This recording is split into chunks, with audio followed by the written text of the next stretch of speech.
Thank you so much for tuning into this panel today. My name is Yasmin. I'll be moderating here, and I am accompanied by our speaker today for the creating unexpected and spectacular heartthrobs in your dating sim. So we could go ahead and start with introductions. Let's go in alphabetical order here. So we'll start off with Amanda.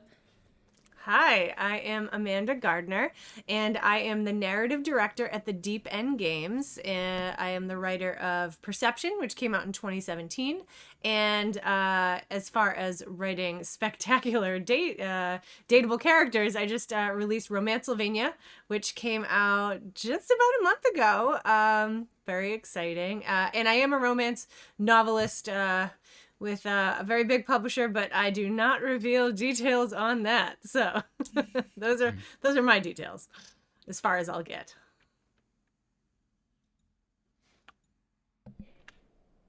All right, Danny, would you like to go next? Of course. My name is Daniela Launders. I am the CEO of Relatable Joy Studios. I also write on this little game called Validate, Struggling Sales in Your Areas. I love visual novels. I love romance, especially realistic romance with really hot characters. Awesome. And then finally, Teddy. Nice. Hi, I'm Teddy Deef. Previously, I made a game called Hyperlight Drifter, which has no romance in it, but it does have hot characters, depending on who you ask. And more recently, I was the director, co-writer, and one of the actors in We Are OFK, which as of today, or at least the air date of this, we're renaming because we're really on one. So please look out for our new fancy, sexy name, Pop Love Panic, the OFK story. But we just call ourselves OFK. I'm glad we're all going for sexy here today. That's awesome. So let's go ahead and just kind of get into the meat and bones of this panel. So my first question to all of you, how did you become interested in writing for a dating game? Was there any particular influences you had growing up, like either as a writer or someone who's just like really passionate about like the romance genre? Well, so I kind of came into games in a really weird way. My husband is Bill Gardner, and he was the lead designer on BioShock and the design director on BioShock Infinite. And so he was the gamer in the family, and I was a teacher and novelist. And then when he wanted to start our own studio, I was writing the games for it. So I went from writing in book form to video game form, and Perception was fun, but it was a scary game, and there was no fun, or not fun, but like there was no humor, and more importantly, there was very little romance. And as a romance writer who loves all things vampire, the opportunity to write Romancelvania was an absolute dream come true. Bill and I were working on another project, which was another horror game. So we were, not down in the dumps, but like we just weren't like uplifted by our content every day. And we play a lot of Symphony of the Night. And one night we were playing it, and we play it every Halloween. And Bill kind of goes, "What are all these monsters doing in Dracula's mansion anyway? Like, who are these Salem witches? Like, what's going on? Was there like a big party?" And we started laughing, and he paused and sort of said, "Romancelvania," and I was like, "Take my money, whatever it is, I want in, let's do it." And that is really what influenced that. But as far as individual romances that influenced me, I love BioWare game romances. I really love Mass Effect. I love the romancing in Persona, particularly Persona 5. And like I said, I love all things vampires. I love all vampires. So those are my influences. Just as a follow-up question, like, do you find that there's like a lot of differences between like writing for like a book format versus video game? Like, do you feel like you approach those like Oh my God, could not be more differently? different because I in a assume so, novel yeah. you have you have the luxury of describing the way a room smells or the a memory that the character has. Whereas when you're essentially writing in script form, you can just show what the character's saying and what is happening in the space. So I found it very difficult and ultimately liberating, but I do outline them the same way. I use the Save the Cat method by Blake Snyder. If anybody's never read Save the Cat, it's awesome. Yeah, that's super awesome. If we want to go ahead next, Danny. How I got into visual novel writing, I pretty much was just like, I kind of want to do this, so I just started doing it. I really wanted to see a game where it was like, where you can accurately date as someone in your 20s, in a setting of realism. I oftentimes when it's stories about people in their 20s, it's in fantasy or high fantasy or even sci-fi, and there's nothing wrong with any of those genres. But for me personally, I wanted something more grounded in realism. So I was just like looking around. I was like, okay, the closest thing I can find are TV shows like Insecure, and like How to Get Away with Murder. And like I didn't see any that was in games in particular, so I just wanted to change that. So that's kind of what I just started doing. Yeah, I feel like there's like a whole different like approach for writing people like in their 20s. Like you and you as you kind of said, like you mostly kind of just see it in the fantasy genre. Maybe like they'll be like 18 or 19 years old at max, you know? So it's nice to like offer like a fresh perspective. And Teddy. Yeah, well, I feel like I'm the interloper because technically OFK is not a dating game uh, or a visual novel, but it's like, but it contains romance, right, and writing. So, yeah, I mean, for me, I came from trying to do television and trying to write for television, so I've been kind of sort of like Danny, like interested in that format as well. And with OFK specifically, wanted to tell a story about kind of a very write what you know. What does it feel like to make something? Like both from the perspective of having made games, but also having written things and made music. Um, and so, honestly, it started more in a, sort of a sitcom format, not explicitly romance, but I think from the writing process between myself and Claire Gia, who's our co-writer, like it's kind of like I can't write without there being humor in the writing. Like for me, I don't speak or live like that, and so it's unnatural. And I think the same for me is true of romance. Like I can't write something about daily life without thinking about pining for love or like wondering who likes me or who doesn't like me, right? So it just kind of comes with the territory to me of trying to write human stories. Were you like personally inspired by like a lot of the early 2000s rom-coms? Since you said you were kind of in that Oh, TV space, like Friends and How I Met Your Mother and New Girl. yeah, I love New Girl. I like did a lot of in trying to rip their format for our scripts. Like did a lot of script studies, especially of New Girl, um, because it's like they're both set in L.A. and they're both about a group of friends with different jobs.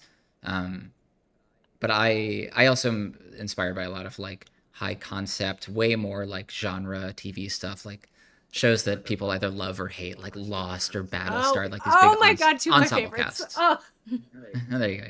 Yeah, I love ensemble. So, and then once you write a bunch of characters, you're like, well, now some of them should date, right? Because they're all hot. So, Nah, I totally yeah. agree. Thank you. So on to our next question. So this is like more focused on like how did you guys create your cast of characters, and like when you were designing them, like how did you make sure that they appealed for a wide audience while still like staying fresh and original? And just as like a little fun add on to that, like if is there like any particular tropes that you guys like to poke fun at or like kind of twist on its head? yeah. So I'm going to try to abbreviate my answer because I've done entire talks on this. But I love to take a trope, take what's good out of it, subvert it, flip it and reverse it. So my what we did with Romancelvania was, so I started with like at a base level with like, okay, what are the monster tropes and what do they typically want, right? What is a vampire? What are they associated with? What do they typically want? What does a zombie typically want, etc. And then I went a layer down and I said, okay, let's go with romance tropes: friends to lovers, enemies to lovers, exes to lovers, etc. And I kind of went across the board there. And I started to kind of play mix and match. Like, oh, I think it would be really interesting if Medusa was Dracula's ex, you know? And so I started to sort of put those little tropes together. And then I started bringing in, because Romancelvania is a reality dating show, I started to bring in a lot of the reality dating tropes. So who's the wild card? Who's the one that sleeps with everybody? Who's the one you can't trust, right? So I was basically playing, poker with all these fun cards and kind of combining tropes. And then once I had those connected, I started to sort of like flesh out, okay, well, what's their backstory? But most importantly, what do they want? Because I wanted these characters to be people outside of like, I want love, right? That's not a good enough motivation. Like, what do they really want in life or afterlife, right? Started to flesh that out. And then I took a lot of the tropes and I flipped them. So yeah, Yasmin, your question about subverting tropes. I subvert tropes all the time. And you read my article on it. So, but one trope in particular that we subverted, and I thought it was kind of hilarious, was, so we took your typical werewolf. We created Fenton. And Fenton, we call him a fancy man wolf because he's not technically a werewolf, because his good side is his beast. His awful side is a human. So we kind of flipped that. And it's not the moon that sets him off, it's drinking. So we actually had a really, I would say it's a pretty powerful storyline about, addiction. And so we really flipped a lot of tropes on their heads with Fenton in particular. So yeah, I love tropes, clearly. No, I definitely feel like at least like for Romancelvania, it's like a particular example, like having the tropes. I feel like and getting to twist them on his head just makes them more relatable, because most people don't fit into boxes. Right? Absolutely, and that's why you should tread carefully. Start with a core fantasy, right? Start with like, what do people want out of this type of relationship? And then you personalize it, give it quirks, make it realistic. Because if you just stick with tropes, you're just going to have the same old shit you've seen, 100 times. So the subversion is critical. No, absolutely. All right, Danny?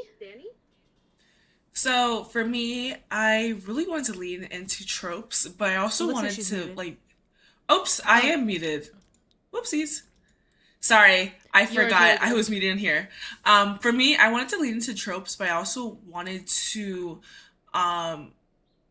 be in realism in a way. So all of our characters are realistic characters. And that's just by design. You have Malik, who is just this terrible man who works at your local Popeyes. And then you have Anaya, who is just pretty insecure, influencer, like food influencer. And then you have Imhari, who's who's a lesbian heartthrob, but is just battling like their divorce with their ex-wife.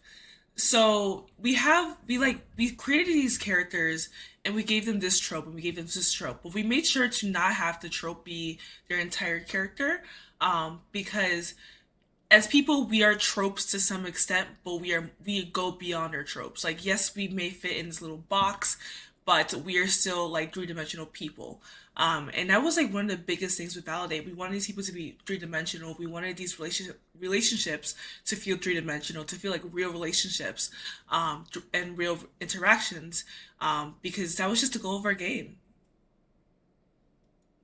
No, yeah, exactly. Like, I think for a lot of people who may have played like some older visual novels or dating games, sometimes a lot of it can feel very, like, I guess, I don't know, 2D or like very flat, particularly, especially as you kind of go later in the game.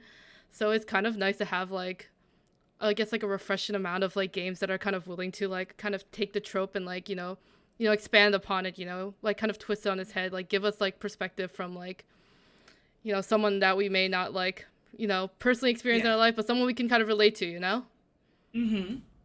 Mm. And like for yourself, like I know that you're like, you guys are like more of an episodic game. Like how do you kind of feel like when you're writing this cast of characters, like how do you kind of plan that out as you're like figuring out like what their journey is? So, since our game is episodic, we're episodic, so it's like coming out at different times, but it's all taking place at the same time. We to like help with like all these different characters and to balance things out, we made sure to have it from 2019 to the end of 2020. No pandemic, because pandemic media is lame. We are still in a pandemic. So we really wanted to just kind of just ground all of our characters together by having like, okay, this character does this on this date, and then they come to the realization that they're gay on this date, and then another character comes to the realization that they're gay on this date, and then they date this character who is now like out and proud on this date.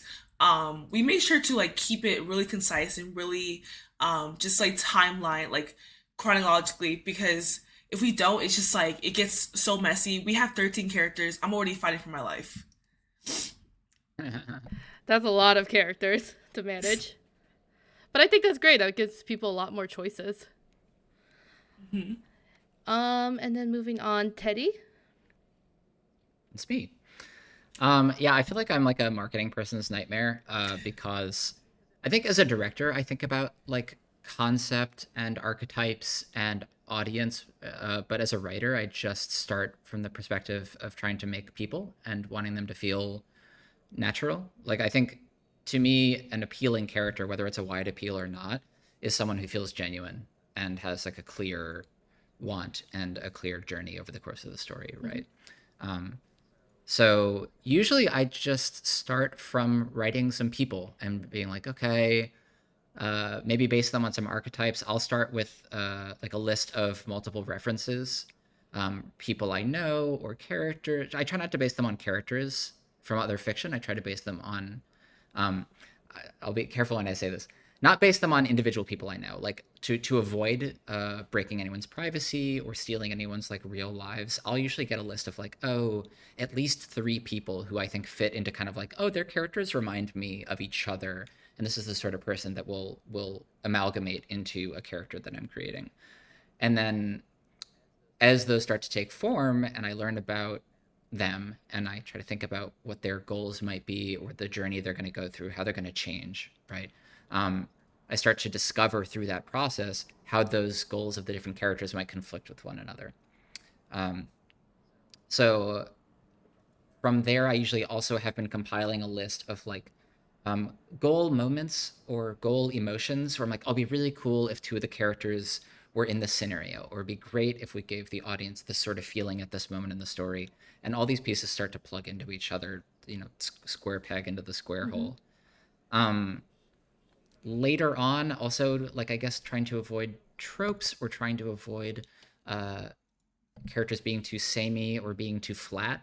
A technique I used on OFK that maybe is not recommended for everyone, but is something I learned from a writer that I respect a lot, is to look into myself and to take something about myself, whether present or past, that I'm ashamed of or that I am working on or that I think is a flaw, and find a way to use that to put flaws and failures into the characters so that they don't end up too two-dimensional or too aspirational.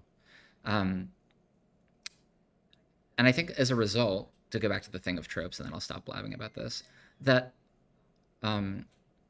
doing that ends up with characters who have journeys through the story that move them away from their archetype. You know, like Amanda, you were talking about flipping tropes on their heads. And I think for me, like a lot of times the characters do end up occupying their own, you know, they kind of get their own territory in the cast in an ensemble of like, this one's a little bit more quiet or this one's more manic or whatever.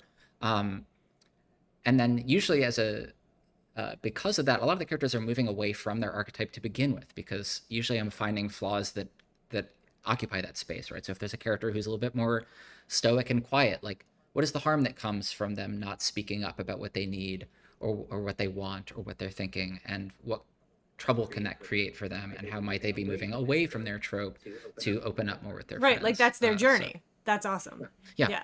Exactly. Yeah. I have to say that, you know, a lot of the reason why I play so heavily on archetypes in Romancelvania is because it is larger than life. It's supposed to be reality TV where everybody, Totally. like, it's almost like meta in a way, like, hey, this is this character personality, haha, because it's reality TV. It's there's no nuance, right?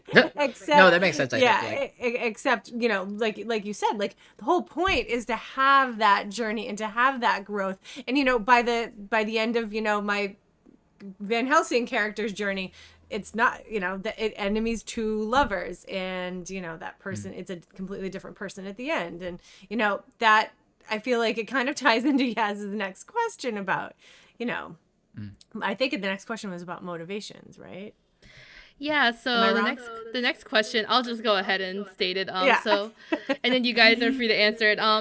So how do you tie in the player's journey, like as the main character, with the other romanceable characters? Like, how do you make it feel organic and relatable for the player as they're kind of going through this experience?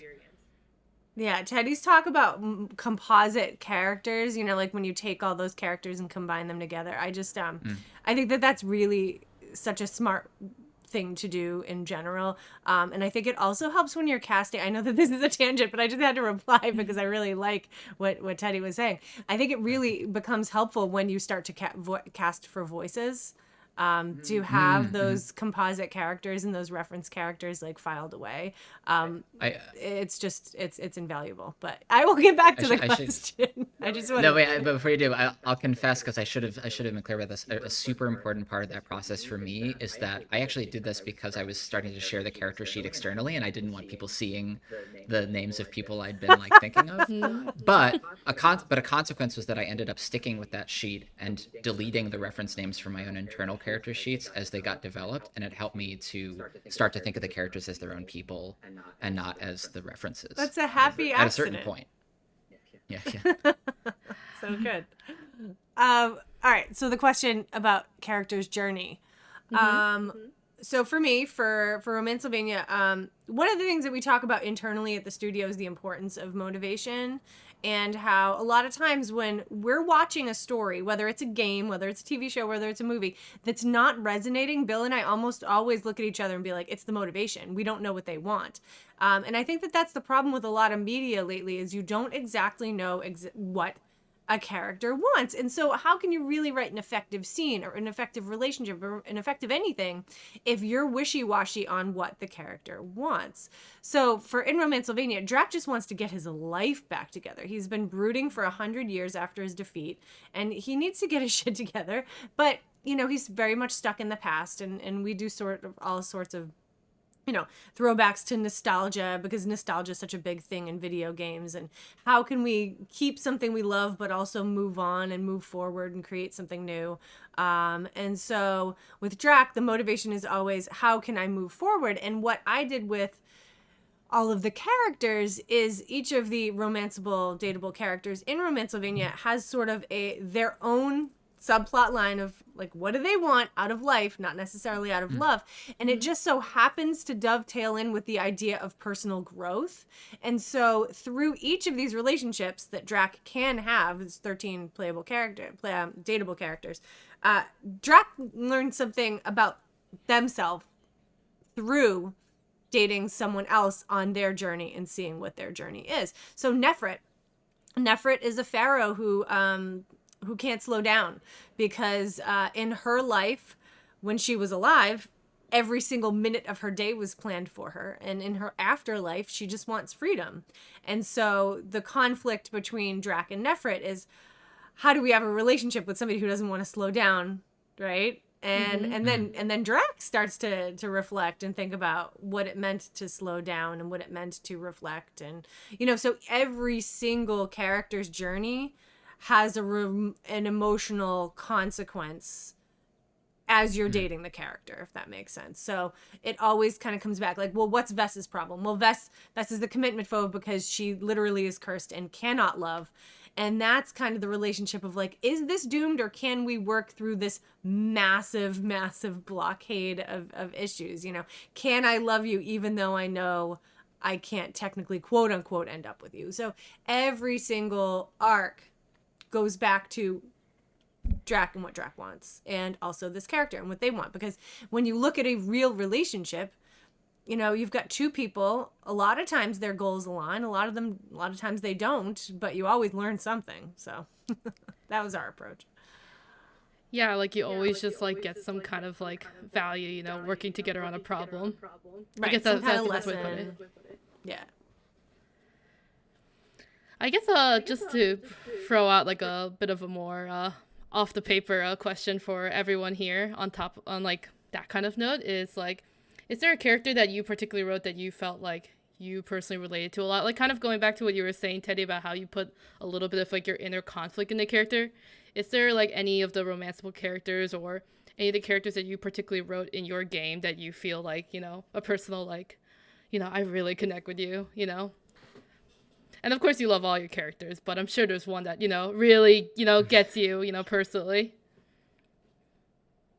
Yeah, I think there's something for, I mean, yeah, all of them, love all of them, but if I'm forced to give an answer, one little piece of a character that I like a lot is the mutual failings. Oh, and I don't want to spoil the game, but in OFK there is a romance between, this is a minor spoiler, whatever, it's been out for a while, between Itsumi and Jay, and they have this discussion at the beginning of the relationship that outlines their limitations. Like they have what seems like a healthy conversation where Jay says, I'm not really dating right now, I kind of have boundaries, like I'm weird to date, you know, I have my limits here for what I want, let's keep it casual.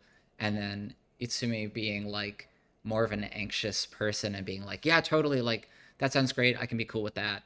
And like I'm really not a fan of like hidden compromise in relationships. I think like if you are compromising on something in a healthy way, it's good to expose that to a partner and to be like, hey, I just want to surface that this is not natural for me, but I want this for us because it works with the arrangement that we have or something. I think communicating that stuff is really healthy. And so I have made the mistake that Itsumi has as someone who is often a little bit more forward in relationships in being like, yes, I can be cool and casual when I probably can't, and not exposing that. And not exposing that that was a thing that took effort from me and then ended up blowing up in my face a little bit. Shrug. Dang. Nah, that's awesome though, to kind of hear how much you like put yourself in it.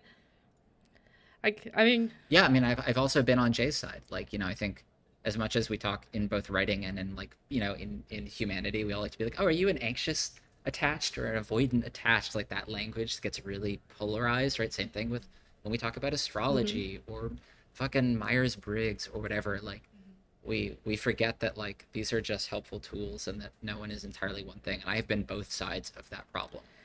So it was a rewarding thing to try to write out. Yeah, and everybody reacts differently, you know what I mean? So it's important to kind of like showcase that when we're like creating characters. Just to, or at least Amanda or Dana, if you wanted to answer that question. For me personally, it wasn't the character that I wrote, but it's a character that someone else on the team wrote. For Anaya, I just feel her so much, like how she feels about herself and her body, how she feels about like, you know, being trans offline and like, you know, having to unlearn that chronically online brain. And like just having to unlearn like how you feel about your appearance. It's just like you can't let the internet control how you feel about your appearance. I think that's a very personable story for so many people, especially so many women and femme presenting folks. It's just like trying to not get wrapped up in that online brain and like all the online discourse about looks and beauty and X, Y, and Z. I just thought it was just so real because not a lot of games really just touch on that, like from like the like yes they touch on insecurities, but they don't touch on it from like an online standpoint. Like people don't really realize how in the past couple of years we've had like more people develop insecurities merely from being online that they would never have developed if they were not online. Yeah, it's definitely like a whole different beast now, you know, compared to like 20 years ago. Like how much access we have to like the beauty standards around us. So it's great that you're able to kind of put a little bit of that messaging in the game.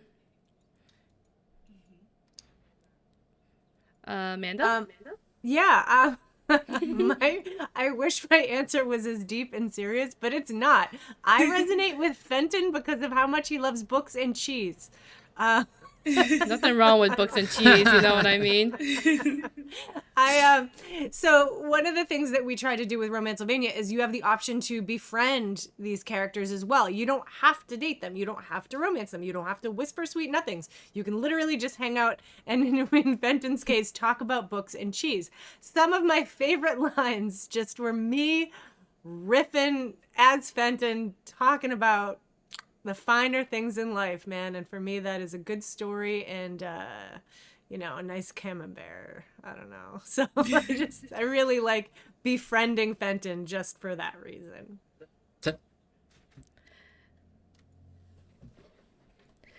Nah, that's really funny that you say that though, because I totally love Fenton for the same exact reason.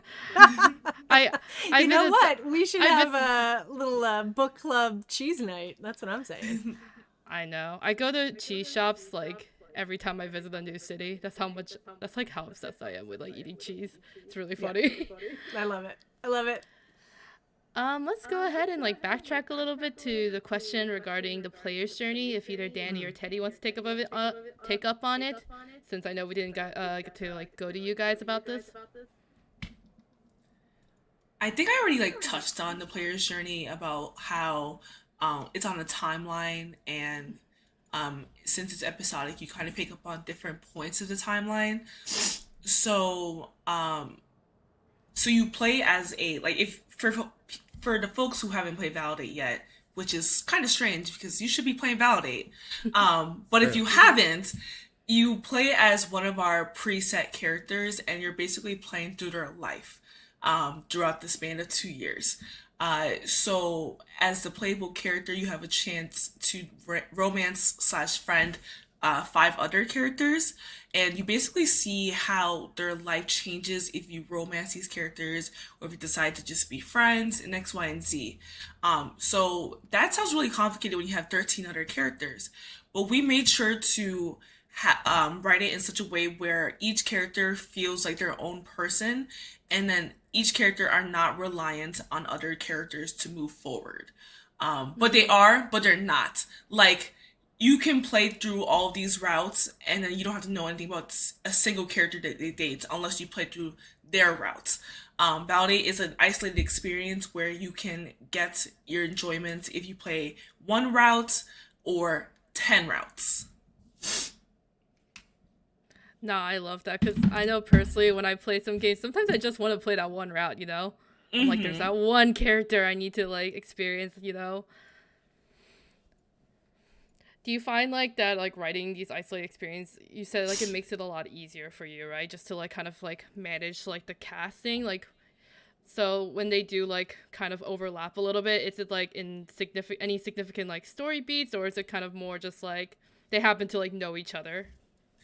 We actually do have like story beats and like, in the Imhari route. So the Imhari Yolanda route is the intersection between the Imhari Ashley route and then Yolanda Ashley route, which is a bunch of different routes.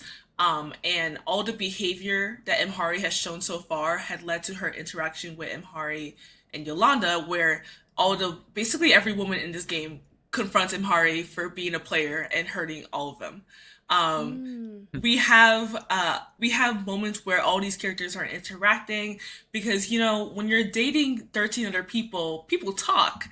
And we just want it to be a little messy at times because that's kind of just like real life. If you're dating people within the same friend group, someone's going to say something, or there's going to be drama, or someone's not going to like something else, or people are just going to be jealousy, like X, Y, and Z. Really keeps it real. Mm-hmm. Keeps the stress of it too a little bit in it. Oh, absolutely. We love stressing our players out. That is fantastic. And then Teddy, I know you've also touched on this a little bit too, but no, but I think it sparks some thoughts. I think in terms of player's journey, again, we get to cheat a little bit because we are not tied to dating game mechanics. Although I would be curious to see if someone could rip this format in dating mechanics. But like, as a consequence, we get to change perspective, right? Like, we don't have a single player character. We have 4 main characters, and you cycle between who you're controlling over the course of OFK. So a lot of that is pulled from, again, ensemble sitcom structure, which if anyone else here is like a structure nerd, like I know Amanda mentioned Save the Cat, like I think sitcom structure is so fascinating because it developed from televised sitcoms, which are like 22 minutes an episode, so tight. Like, and if you start to break down those TV shows, you're like, wow, every one of these episodes has 23 scenes. This, like, the same thing happens in the same scene number, and it's such a really interesting structure. But in terms of trying to balance the characters and their perspective and who we're empathizing with, using that structure and getting, like, I love to get spreadsheety and just color code any given scene and be like, okay, if every scene is allowed to do one thing, which is usually what I try to accomplish, which character or which relationship is developing in any given scene? Who's the focal point, or what relationship is the focal point? And you can see where things are imbalanced because you're looking at it like a color chart. And so that can be really, really helpful. There are times where our perspective doesn't change. So for example, between the relationship of Itsumi and Jay, those are two of the main characters. And so you'll have some conversations as one of them, see the dialogue choices that she's considering, and then switch to the other and see the dialogue choices that she's considering, and you see some of their thought processes. In situations where we can't do that, I don't know if this is lucky or maybe this was Claire's idea and I just got lucky that she's a genius, but in our writing process. But like, for example, Luca does some dating in the show or in the game, and we don't get to be behind the heads or in the heads of the people that he is trying to romance or to date. But that dovetails with some of his journey and some of his flaws and the way that he's not empathizing properly and thinking from other people's points of views. So that might be a lucky stroke. But yeah, the short answer is however you can, trying to make sure that you are not just filtering the world through your player character's point of view. Giving them, I mean, since yours is like a kind of different format with like different perspectives and stuff too, like this is more, I guess, on a writing level stand rather than like a romance level, but like, do you find when you're approaching like all these different characters' perspectives, like how do you like, I guess, create that flow for the players as they're like kind of like dropping in the perspective of each character, you know, to make it kind of feel natural as you're going through like the story and the romances that are happening? Yeah, I mean, I think people are better at it than we sometimes give them credit for. Like, as a game designer, I worry about that stuff a lot. Usually it's just UI, right? It's just like, make sure they know who they're controlling. But if you start to establish that they know they're switching perspectives, you know, people can switch and understand that they're now with another character. And simply by the fact that, like, if they were empathizing with one character, or if they felt like they were one player character and that character's not in the next scene, well, that's a great way to like really pressure them into getting up to speed with empathizing with a new character, because the one that they felt like was them is no longer there. So who are they going to attach to? Who's their window in this scene that's helping them to understand what's going on? Okay. I think UI definitely has a huge part of this. And UI is like one of our biggest killers in VNs, in interactive media. We definitely had to change our UI as well to make sure things are more clear so players can understand what is happening and how things are happening. Yeah, that makes a lot of sense. I was gonna say, because like in terms of like how UI like affects the gameplay experience, you don't, like, as a player, you don't really think about it too much, right? You're just kind of there and thrown in. But I imagine it could really like affect just the major ways of like how we interact with the game. And as someone who plays a lot of visual novels, I definitely agree. Visual novels can be pretty limiting sometimes.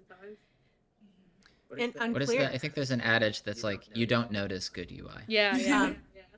You know, it's funny. I was actually playing Hatoful Boyfriend the other day with my 6-year-old daughter, and she just kept going, "Which bird is talking?"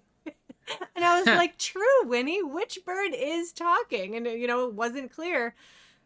And so, you know, it gave me some pause. And she was also like, "Why do birds go to high school?" And I was like, "Babe, that's a whole other talk." But yeah. I mean, the visual novel format, I feel like that's just something we've gotten used to, you know what I mean? Like, if you play like a lot of romance games or VN games, you're like, I'm just used to it at this point. More so than anything. Because sometimes I'm always like, where's the settings? Like, how do I change this? How do I backtrack? But that's just me personally. Moving on to our next question. This is more towards like the trends that you kind of see in like dating or romance games. Are there any that you kind of like to see more of like moving forward, and are there any that you like to see less of? I'm sure you guys have a lot of perspective because all your games are super cool and quirky, so I definitely want to hear a response to this. I want more friendships. I think that there are so many people seeking connection, and it's not always romance. And it's also not always fade to black. So, like, a big bugaboo of mine is somebody thinking that, like, oh, once you sleep with a character, that relationship is sealed. And there it is. That's the end game. Like, no, that's actually where most relationships, like, begin, right? So I would love to see an end to the, oh, you got the scene with the person, like in the Mass Effect games. Like, oh, you slept with, Miranda or whatever. Like, that's it. She's yours. Like, that's your prize. Like, no, I'm done with the fade to black being the end, and I'm done with, I want to see more friendship, and I want to see more just companionship and whatnot. So those are my little things. I want to see more diverse characters, but not like just in skin tone, but also in body type. I think everyone can be a heartthrob. And a lot of people think a heartthrob is only a certain character that has big mega boobs, or like is like a himbo, with big pecs. And yes, those are thirsty characters, but like anyone can be a heartthrob if you just make them appealing enough to someone. I also would like to see less black characters as cops. I feel like that's a huge trope right now in games, especially in VNs, especially when it's like the only black character. It's kind of tired. Also, less sexism in the VNs in general. Please, let's respect women. No, absolutely. Like, yeah, I feel like in terms of like the sexism, kind of like what Amanda was saying, it's like the women are treated, especially if it's like one of the more old school games, it's like the women are treated as a prize, right? That it's something you have to like do whatever you can to kind of win them over and not like build a genuine connection with, like in real life. Very much that. Yeah. I'll pick up off of that. Like, I mean, seconding everything that Danny and Amanda are saying, but yeah, I think like historically, and again, I'm coming as the interloper who like did not make a dating game, so I'm like, dating games should do this. I'm sure it'd be easy. They should have networked multiplayer. You're out. But like, it's trivial.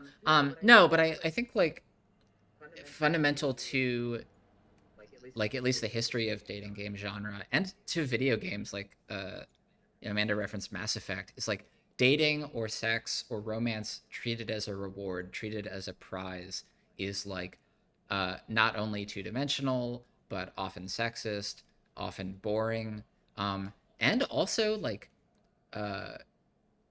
conditions like again, I don't want to get into a discourse about like games training people to think a certain way, but in telling a story and like trying to build empathy for characters, and hopefully if you're making or writing a game about relationships, you are writing it from the perspective of showing characters fuck up, but making the audience aware that they're making those mistakes.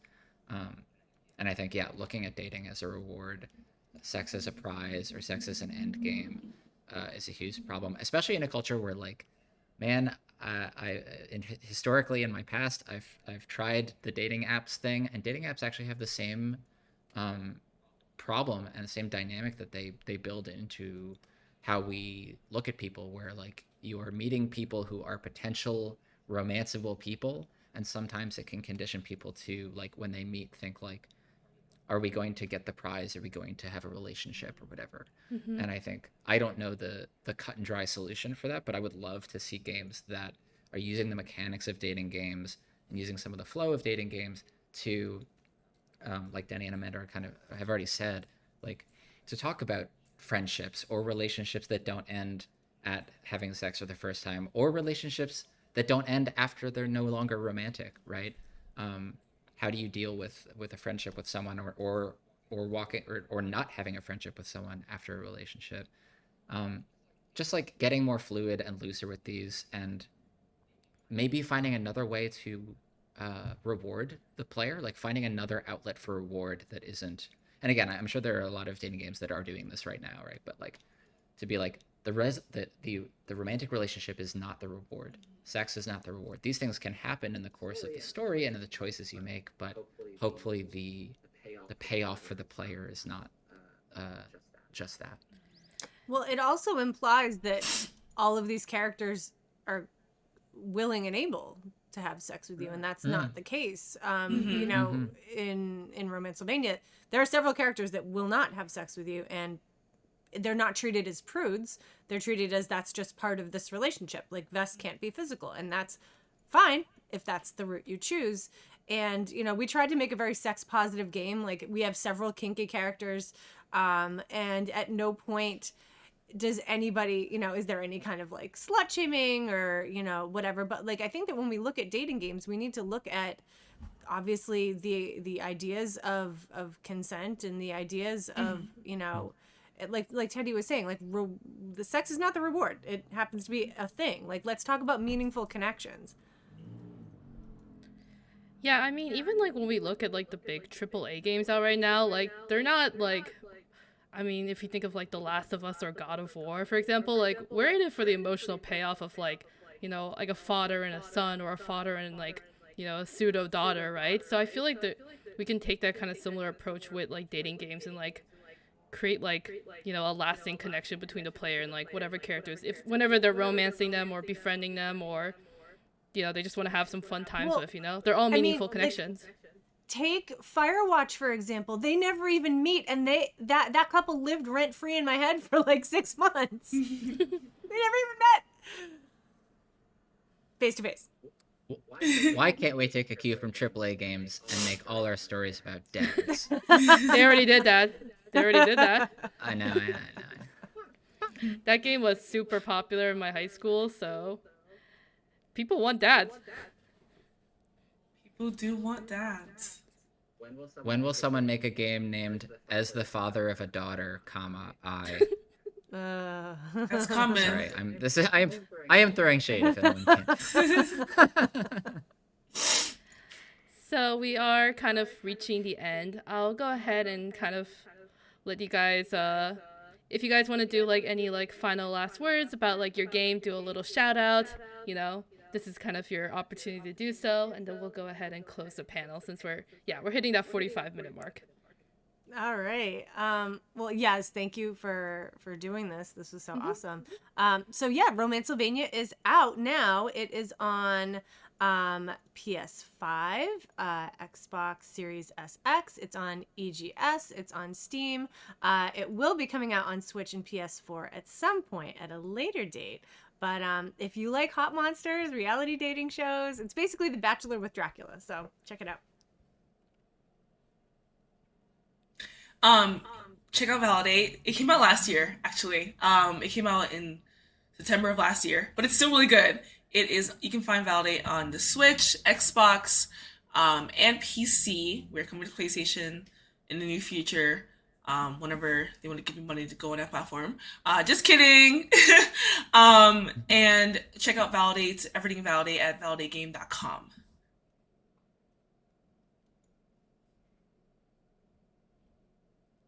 Ted. Cool. Oh, I have to say. It's your shout out time.